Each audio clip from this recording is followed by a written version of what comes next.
മഹദിമാരായ ഉമ്മഹാത്തുൽ മോമിനീങ്ങളിലെ ചിലര് നബിയോടൊപ്പം ഹജ്ജിന് പോയില്ല.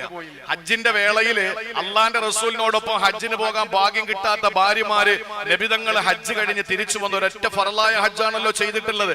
ആ ഹജ്ജ് കഴിഞ്ഞ് തിരിച്ചു വരുമ്പോ അള്ളാന്റെ ഹബീബിന്റെ അടുക്കൽ വന്നിട്ട് ചോദിച്ചു, നബിയെ, ഈ ഭാഗ്യം ഞങ്ങൾക്ക് കിട്ടാതെ പോയല്ലോ, അങ്ങയോടൊപ്പം ഒരു ഹജ്ജ് ചെയ്യാൻ, അങ്ങയോടൊപ്പം ഒരു ഹജ്ജ് ചെയ്യാനുള്ള ഭാഗ്യം ഞങ്ങൾക്ക് കിട്ടിയില്ലല്ലോ എന്ന് സങ്കടം ബോധിപ്പിച്ച തന്റെ പ്രിയപ്പെട്ട ഭാര്യമാരോട് അള്ളാന്റെ ഹബീബ് അവിടെ നിന്ന് പറഞ്ഞത്, ഞാൻ നിങ്ങൾക്ക് പറഞ്ഞു തരാം ഒരു കാര്യം, ആ കാര്യം നിങ്ങൾ ചെയ്താൽ നിങ്ങൾക്ക് ഹജ്ജിന്റെ കൂലി കിട്ടുമെന്ന് മാത്രമല്ല, ഔ ഹജ്ജതൻ മഈ, എന്നോടൊപ്പം ഹജ്ജ് ചെയ്തതിന്റെ കൂലി നിങ്ങൾക്ക് കിട്ടും. സുബ്ഹാനല്ലാഹ്.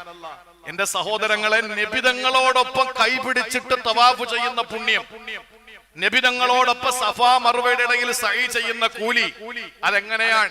അള്ളാന്റെ റസൂല് പറഞ്ഞു, റമളാനിൽ ഒരു ഉംറ ചെയ്യും, പരിശുദ്ധ റമളാനിൽ ഒരു ഉംറ ചെയ്യും.